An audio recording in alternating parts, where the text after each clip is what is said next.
Este programa es presentado por Jingo. Darle vida a los años. Servicio para las personas mayores y su entorno.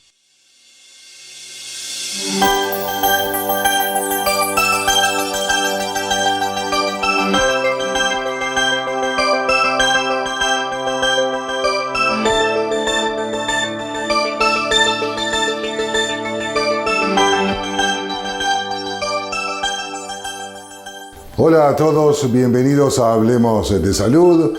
Soy Sami Arlin, hoy estoy en lugar de nuestra habitual conductora, Ana María Rodríguez, que se encuentra con un pequeño quebranto de salud. Nuestra primera nota de hoy es con el doctor Federico Salle. Con él hablaremos del dolor crónico y las terapias de estimulación medular. El dolor crónico afecta a una enorme cantidad de pacientes en el mundo, es un grave problema de salud pública y una de las principales causas de abuso de opioides y medicación.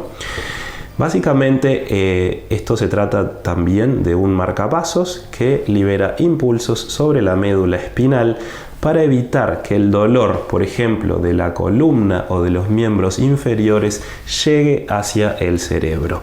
Como les decía, esta terapia se indica sobre todo en el síndrome de cirugía fallida lumbar. Hay muchísimas personas que tienen 2, 3, 4 o más cirugías de columna y que no logran aliviar su dolor. Al contrario, muchas veces empeora, y aquí es cuando puede estar indicada esta terapia. Por supuesto, se necesita un equipo multidisciplinario con psiquiatras, médicos internistas especializados en dolor, anestesiólogos y neurocirujanos para poder saber si el paciente realmente se beneficiará de esta terapia. Lo que hacemos es colocar un electrodo dentro de la columna a través de una incisión muy pequeña. También es una cirugía mínimamente invasiva y ese electrodo se conecta al generador de impulsos para liberar estímulos eléctricos en la médula y, como les decía, bloquear el dolor. Hoy en día tenemos algunas formas de onda y programaciones muy novedosas que permiten llegar a un alivio de hasta 80% del dolor lumbar y en los miembros inferiores hasta en 80% de los pacientes. Presenta Casmu. Elegí lo mejor para vos y los tuyos. Casmu, estamos para cuidarte. La doctora Magdalena Joubanova nos habla sobre cuál es el tratamiento ideal para el bajo deseo sexual en la mujer menopáusica. Estábamos en la terapia de reemplazo hormonal sistémica, que decíamos que lo que vamos a otorgarle a la mujer en este caso es básicamente las hormonas que ella dejó de tener cuando sobrevino esta etapa biológica de la vida. Pero, ¿qué damos además para el deseo sexual? Bueno, administramos algo que no tiene habitualmente la mujer y que la verdad que ha resultado de mucho éxito en los últimos años y está aprobado por todas las sociedades científicas en el mundo, sobre todo la Sociedad de Endocrinología y la Sociedad de Ginecotología Mundial. En los últimos años, la testosterona transdérmica ha sido realmente revolucionaria en tal sentido. En las mujeres nosotros, por tiempo limitado, administramos testosterona transdérmica para el deseo sexual. Y realmente los resultados son excelentes. No la administramos más de 6 meses, ese es el plazo límite, solamente está indicado en mujeres menopáusicas o posmenopáusicas. La administramos en dosis mucho menores que en los varones y la verdad no hay otra medicación que dé los resultados para el deseo sexual como la testosterona transdérmica. Yo la he administrado en pacientes de 80, en mujeres de 80 años, en mujeres de 79, 75, 70, en la década, no sé, son muchos los números de pacientes que tengo tratadas, y sí, la verdad que sí, es un excelente producto, no viriliza, eso es importante, no como al contrario de algunas inyecciones de testosterona que yo no aconsejaría dar, algún tipo de inyección de testosterona. Pero la transdérmica sí, la verdad que han sido excelentes los resultados en los últimos tiempos. Así que bueno, los espero para la próxima y envíen sus preguntas que les responderemos. Con mucho gusto. Nos vemos. Sobre los síntomas y tratamientos de patologías de cadera, nos informamos con la doctora Jacqueline Morales. El paciente viene con un dolor que refiere al caminar, al incorporarse de la silla, un dolor inguinal y un dolor que se irradia a la parte anterior de la pierna, es decir, la parte anterior del muslo. Eso es característico de una patología de cadera. Obviamente en su fase inicial. Todas las articulaciones se estadifican de acuerdo al grado de artrosis. La cadera es una articulación que es compleja, la cual siempre recalco que es importante el peso. 1 kilo que nosotros adelgacemos es 4 kilos menos para la cadera y vuelvo a repetir que ya lo he repetido en otras oportunidades, 7 kilos menos para la rodilla.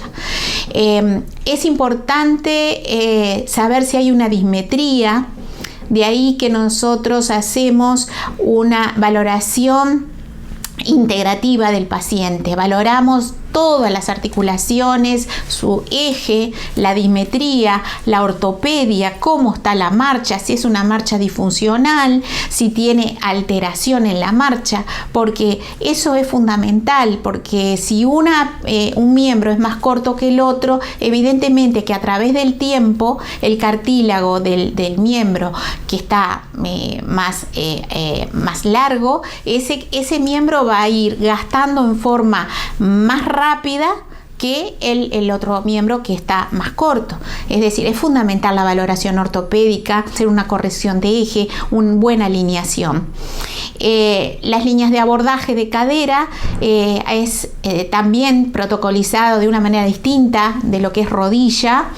Tiene 3 vías de abordaje, es totalmente ambulatorio como cualquiera de las otras prácticas articulares con medicina regenerativa, dura aproximadamente 2 horas y el paciente se va aliviado, feliz y con una calidad de vida que obviamente con la rehabilitación correspondiente dirigida por nosotros, fortaleciendo los músculos, planteándole al paciente que también es parte responsable y saber las limitaciones que tiene una cadera en la cual ya hay una artrosis, en la cual no se puede hacer traumatismos repetitivos como correr, sino ejercicios de fortalecimiento, sobre todo del tren inferior y de los cuádriceps y de los glúteos.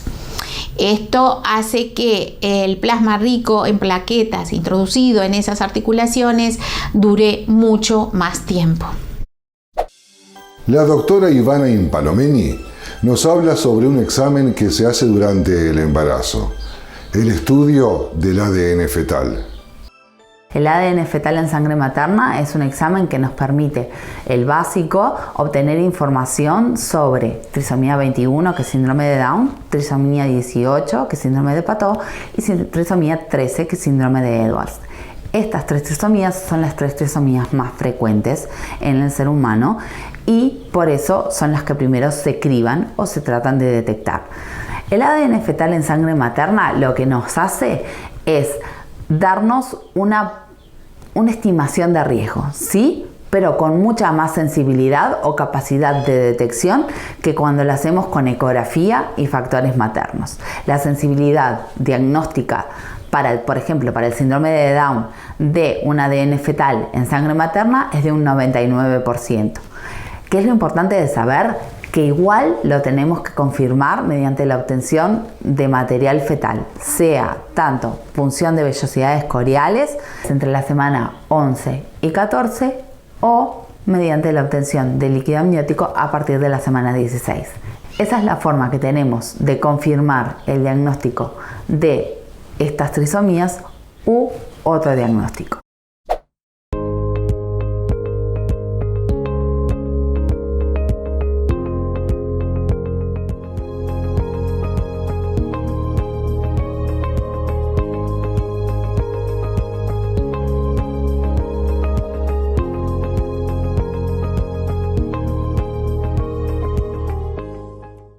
Círculo Láser creemos que la tecnología se debe al bienestar de las personas. Por eso, hace más de 29 años que brindamos la mejor atención basada en los pilares de la excelencia y la calidad.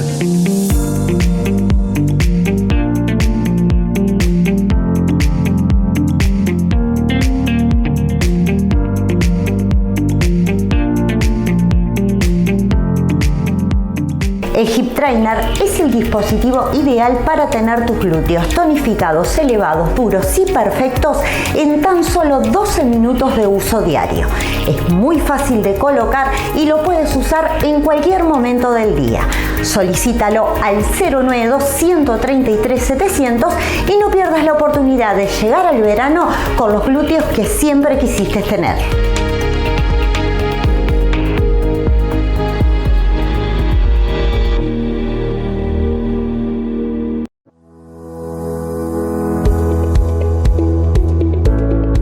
En Emergencia 1 contamos con los servicios de salud en el trabajo, que brindan asesoramiento a las empresas con más de 50 empleados, no solo para cumplir con la normativa, sino también para mejorar el entorno laboral.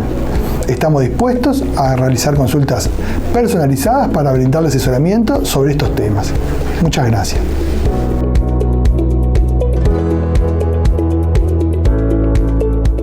Para saber qué son, en qué casos se utilizan y cuáles son las consecuencias del mal uso de los antibióticos, nos asesoramos con la doctora Gloria Huerta.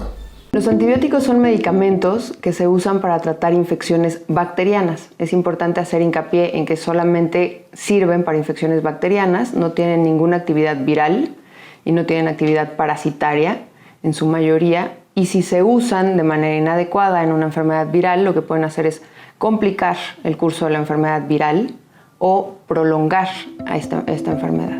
Todas las enfermedades que requieren antibióticos es importante que se tomen cultivos antes de indicar los antibióticos para poder suspenderlos en caso de que no sean necesarios, que el cultivo haya sido negativo, e incluso si el cultivo es positivo me da mucha información de cuál es el mejor antibiótico según la bacteria que haya salido en los resultados del laboratorio. Es importante siempre que voy a tomar esta decisión de poner un antibiótico, tener previamente un estudio clínico para evitar su mal uso y el abuso de los antibióticos en general. Es importante mencionar que en los niños menores de 5 años, más del 90% de las enfermedades respiratorias son virales, entonces utilizar un antibiótico me voy a equivocar en más del 90% de las veces. Otra muy importante es en la profilaxis quirúrgica. Hay cirugías que requieren antibióticos antes de empezar la cirugía, pero requieren antibióticos muy particulares. Y el problema es que se utilizan antibióticos que ya tienen una potencia muy elevada, por decirlo de alguna manera, y que utilizamos para tratar las complicaciones de la cirugía. Entonces son las principales dos situaciones en las que se abusa del uso de antimicrobianos. Tenemos bacterias que ya son resistentes a muchos antibióticos. Hay algunas bacterias llamadas actualmente superbacterias que causan muchas muertes ya en pacientes complicados, en pacientes hospitalizados, llamadas superbacterias, y esto quiere decir que son resistentes a muchos grupos de antibióticos que se utilizaban previamente. En este momento hay reportes que para el 2050 vamos a tener una era preantibióticos, y esto qué quiere decir que la mayoría de las bacterias que complican las enfermedades van a ser resistentes a los antibióticos que utilizamos actualmente, y esto claramente complica la evolución de una enfermedad.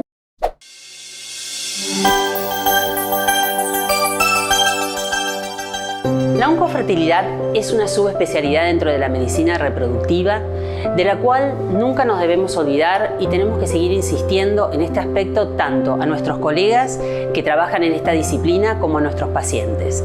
Dentro de la oncofertilidad tenemos la posibilidad de preservar nuestras gametas. Ante un tratamiento oncológico, nunca un paciente debe dejar de consultar las posibilidades de postergar su fertilidad a futuro, dado que estos tratamientos pueden afectarla. Tanto hombres como mujeres pueden preservar sus gametas. Tanto el semen como los ovocitos hoy día son susceptibles de ser preservados durante mucho tiempo para ser utilizados a la edad o en el momento que esta patología sea superada. Presentó Casmu. Elegí lo mejor para vos y los tuyos. Casmu, estamos para cuidarte. En esta oportunidad, Jimena Arias nos habla sobre el uso correcto de protectores y bloqueadores solares. El hábito de aplicar protector solar es una práctica de la cual no podemos prescindir, ya que previene el envejecimiento prematuro y las manchas en la piel. Su uso está recomendado a partir de los 6 meses de edad y el factor a elegir siempre debe ser mayor de 30 y con protección de rayos UVA, los cuales encontramos en el sol y en la luz artificial, la luz azul que se encuentra en pantallas, tablets, celulares y computadoras. ¿Cómo vamos a elegir dicho protector solar? Todo depende de nuestra edad, de las necesidades y del tipo de piel que queramos cuidar. El protector solar se recomienda usarlo todos los días, aplicarlo media hora antes de salir de casa y repetir cada 3 o 4 horas para las personas que están más expuestas a los rayos del sol, quienes trabajan a la intemperie, practican deporte y están detrás de una pantalla en un exceso de horas. Es importante aclarar que los bronceadores no protegen de los rayos UV, al contrario, sensibilizan más la piel, así que es recomendable, si usamos bronceadores, utilizar protector solar antes. Acompañar esta práctica con otros elementos de cuidado, como pueden ser gorros, lentes de sol, pañuelos, sombrillas, etc. Recordemos aplicar protector solar sobre niños y adultos mayores, quienes tienen su piel más sensible. Es muy importante que tengamos en cuenta esto. La práctica de aplicar protector solar es importante a la hora de prevenir el envejecimiento cutáneo, manchas en la piel y sobre todo el cáncer de piel, que ya sabemos que es causado por los rayos UV. Así que recuerde, aplique protector solar sobre sus niños, adultos, cuídese, no se exponga y cuide a su familia. En este espacio de odontología, la doctora Laura Sánchez nos habla de un dispositivo innovador para la extracción de piezas dentales sin dañar el hueso. Como siempre, la ciencia y la tecnología odontológica avanzan día a día. En esta oportunidad queríamos presentarle un dispositivo que contamos para hacer las extracciones, las abulsiones dentarias de una manera totalmente atraumática. ¿Qué significa esto? Que no vamos a utilizar los forceps, los aparatos que todos estamos acostumbrados a ver para la extracción, para el sacar tanto una pieza dental o una raíz. En este caso es un aparato que se usa para las extracciones atraumáticas, en las cuales vamos a recibir a posterior, futuro inmediato, un implante. La ventaja fundamental de estos dispositivos, primero el confort para el paciente, que no va a estar recibiendo las maniobras quirúrgicas para sacar una pieza dental, sino simplemente, como ven, es algo muy sencillo. Lo más importante cuando hacemos una extracción es que cuando extraemos salga únicamente el diente o la raíz dental, pero que el hueso del paciente quede en el paciente. No hacer la extracción y arrastrar un poco de material óseo, porque ese material óseo es fundamental para la futura rehabilitación.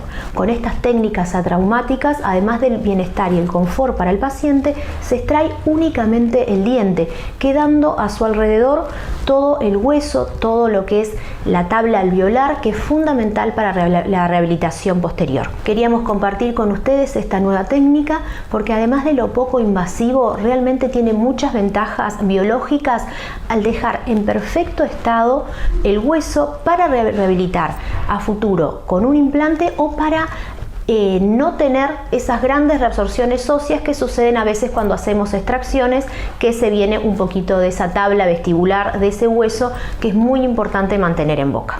Bueno, como siempre, dándole los últimos avances, y los invitamos a conocerlos y poder experimentar una odontología poco invasiva y muy eficaz.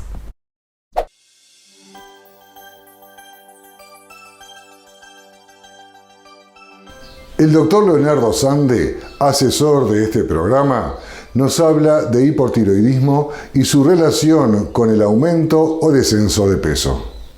Una de las condiciones médicas que se asocia al aumento de peso, a descenso lento en los procesos de adelgazamiento, es el hipotiroidismo y es un motivo frecuente de consulta. El hipotiroidismo es una enfermedad de la glándula tiroides donde se producen niveles de hormonas tiroideas inferiores a los rangos establecidos, inferiores a los normales.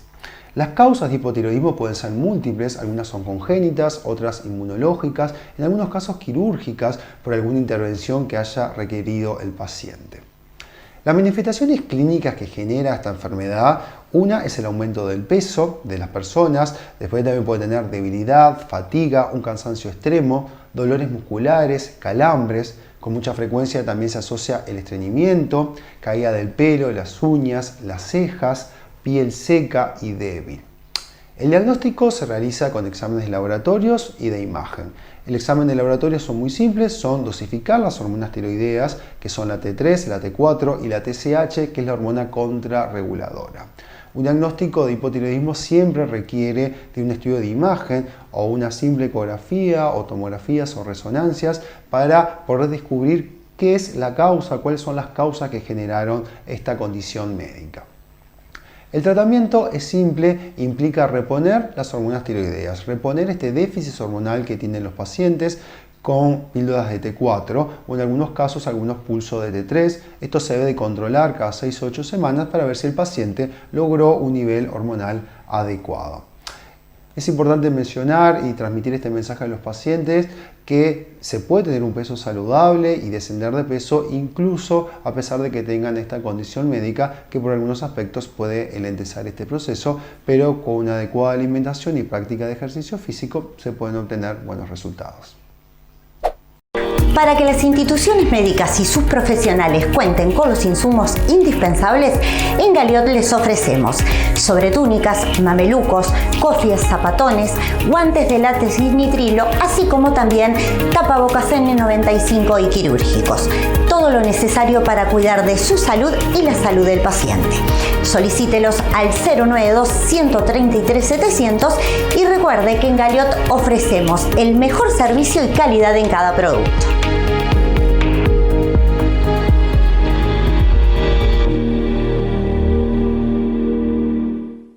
Somos Emergencia 1. Cumplimos 20 años y lo festejamos con nuestro plan Media Cuota. Brindamos atención en emergencias y urgencias, en policlínicas y consultas telefónicas las 24 horas. Contamos con cobertura en el interior del país, carnet de salud y seguro de viaje internacional. Afiliate al 0800 8336. Contá con nosotros.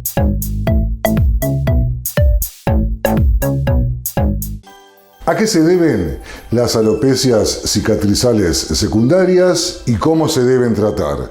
Nos responde la doctora Gabriela Lovelo. Estas se deben a una patología de base que genera una cicatriz, por ejemplo, una herida cortante que puede ser traumática con arma blanca o una herida traumática por un abordaje quirúrgico en donde hay un área de cicatriz, ¿sí? Otra puede ser debido a una resección oncológica de un cáncer, un epitelioma vasocelular o un epitelioma espinocelular o un melanoma a nivel del cuero cabelludo, a nivel de la ceja, en donde la resección de ese tejido maligno y la reconstrucción va a dejar una cicatriz y muchas veces queda como secuela un área sin cabello, o sea, una alopecia cicatrizal secundaria. Y otra causa puede ser una secuela de una quemadura. En estos pacientes que quedó una cicatriz secundaria a otra patología, en donde ya no hay bulbo piloso, sino que hay tejidos de fibrina y colágeno tipo 3, se puede realizar la reconstrucción morfológica y estética de esta área con un implante capilar con técnica de microimplante con técnica FUE. Entonces es fundamental evaluar y hacer diagnóstico de qué tipo de tejido cicatrizal es. Si es una alopecia cicatrizal primaria, debemos tratarlo en conjunto con el dermatólogo. Si es una alopecia cicatrizal secundaria, ya el paciente, la única forma de recuperar esta área es directamente con el microimplante capilar y se puede realizar. Es clave que el paciente sepa que ante una cicatriz en el cuero cabelludo se puede lograr la recuperación de esta área con un implante capilar teniendo muy buenos resultados.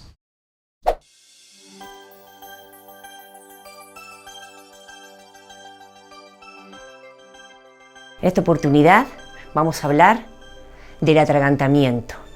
¿Qué es el atragantamiento? Es la obstrucción de la vía aérea. Esta obstrucción de la vía aérea puede ser parcial o puede ser total. ¿Qué es la obstrucción parcial? Es cuando el paciente se atraganta, pero puede emitir sonidos o puede toser.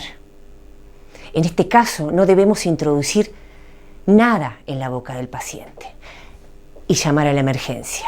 El médico te va a decir lo que tenés que hacer y la ambulancia va a estar en camino. En el caso segundo, en la obstrucción total de la vía aérea, el paciente no va a poder hablar, pero tampoco va a poder respirar. Se va a llevar las manos al cuello y este es el signo universal de la obstrucción de la vía aérea. Esta situación es desesperante para ustedes. No sabemos qué hacer. En este caso hay una maniobra que se llama maniobra de Heimlich. Muchas veces en la emergencia 1 lo hemos utilizado incluso telefónicamente y hemos tenido grandes éxitos. Es una maniobra sencilla, pero debemos estar entrenados en hacerla. ¿Y en qué consiste? Nos lo colocamos detrás de la persona que está sufriendo este episodio de atragantamiento. Lo abrazamos por detrás y colocamos nuestro puño en la línea que va entre el ombligo y donde empieza el esternón, en la mitad. Con la otra mano que tenemos libre, abrazamos la otra mano. ¿Y qué vamos a hacer? Vamos a colocar nuestra pierna entre medio de las piernas de él. Y con una maniobra hacia atrás y hacia arriba, en forma de gancho o de J, es una maniobra enérgica, la vamos a volver a repetir si es necesario. Eso se llama maniobra de Heimlich. Engancho atrás y arriba, las veces que sea necesario. Puede pasar que no tengamos éxito y que el paciente pierda la conciencia. En este caso, el médico va a seguir en línea con nosotros. Y ahí nos va a indicar, en esta oportunidad, que empecemos a realizar maniobras de resucitación, siendo que la ambulancia ya está en camino. Por eso es importante hablar de este tema en el día de hoy. Son episodios frecuentes, son episodios graves. La emergencia 1 está para atenderlos, para recibirse ese llamado grave que pone en riesgo inminente la vida, y el médico los va a ir orientando en el transcurso de llegada de la ambulancia a su domicilio. Por eso, como siempre decimos, en Emergencia 1, ustedes pueden contar con nosotros. Recibimos en estudios al doctor Luis Ubillos, vicedirector del Instituto Nacional del Cáncer y asesor de nuestro programa. Con él hablaremos en el marco del Día Internacional del Cáncer de Mama acerca de los cuidados y prevención y concientización también de esta enfermedad.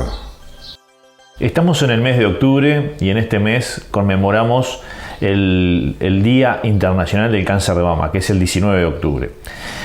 Más allá del día, que es un día muy importante, todo el mes se están haciendo actividades de concientización sobre esta enfermedad. Es muy importante tener en cuenta que estamos hablando de la principal enfermedad oncológica de nuestro país. Esto es tan importante porque, así como es la que tiene mayor incidencia, también es una enfermedad que estamos logrando altísimas tasas de curación. Y estas altas tasas de curación se deben al diagnóstico oportuno y precoz de la enfermedad. Es por eso que no podemos dejar pasar esta oportunidad para referirnos a todos los controles que debemos tener para poder diagnosticarla de forma oportuna. Esto es principalmente la mamografía. Cuando hablamos de la mamografía, hablamos de un estudio no invasivo, un estudio que es el gold estándar, o sea que es el más importante para diagnosticar esta enfermedad en mujeres presuntamente sanas. Es por eso que, a más allá de los 50 años, a partir de los 50 años, la realización de una mamografía anual lo que nos permite es poder diagnosticar una enfermedad precoz, pequeña, en etapa curativa y que la persona pueda ser curada de esta enfermedad.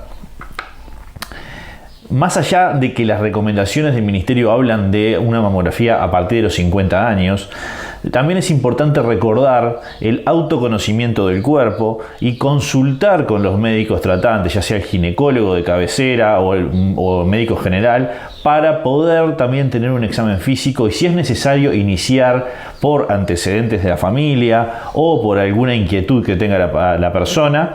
No estamos hablando de pacientes, estamos hablando de personas en este momento. De cualquier inquietud, canalizarla con un estudio de mamografía de forma un poco más precoz. De esta forma, quiero recalcar que estamos salvando vidas, estamos haciendo un diagnóstico bien oportuno, podemos hacer un diagnóstico bien oportuno y mejorar todavía más las chances de curación de cada una de las personas. Para finalizar, entonces, lo que recomiendo es a todas las mujeres más allá de 50 años que inicien los controles con mamografía. Pero no solamente las que tienen más de 50 años, por debajo de 50 años, que conozcan su cuerpo, que consulten con los médicos tratantes, con los ginecólogos, para poder tener un diagnóstico oportuno si existe algún indicio que nos haga adelantar el estudio. Esto es muy importante porque lo que estamos buscando justamente es captar esos pequeños detalles cuando nos hacen sospechar de una enfermedad precoz, incipiente y que podamos curar. Recordamos también que si bien la mayoría de los tumores de mama son esporádicos, esto quiere decir que las causas son multifactoriales y que no podemos identificar un elemento genético concreto que lo haya causado, existe un porcentaje de mujeres que tienen una enfermedad hereditaria. Es por eso que frente a la aparición de un caso en un familiar muy joven, por debajo de 50 años, o frente a la aparición o la detección de casos muy frecuentes en la familia, o sea, de varios casos, es necesario hacer una consulta con un especialista en genética que nos haga un asesoramiento de qué mujeres deben hacer un estudio genético. Repito, esto no es la mayoría de las pacientes, la mayoría son tumores esporádicos, pero sí hay que tener un alto grado de sospecha cuando tenemos esos casos bien frecuentes en la familia, más de un caso, o cuando tenemos algún caso previo en la familia menor de 50 años. Bien amigos, esto fue todo por hoy. Agradezco la invitación de haber podido compartir este espacio con ustedes. El reencuentro será la próxima semana. Antes, les recuerdo que lo más importante es cuidar la salud, prevenir enfermedades. Un saludo para nuestra conductora Ana María, que seguramente la próxima semana estará aquí en Hablemos de Salud.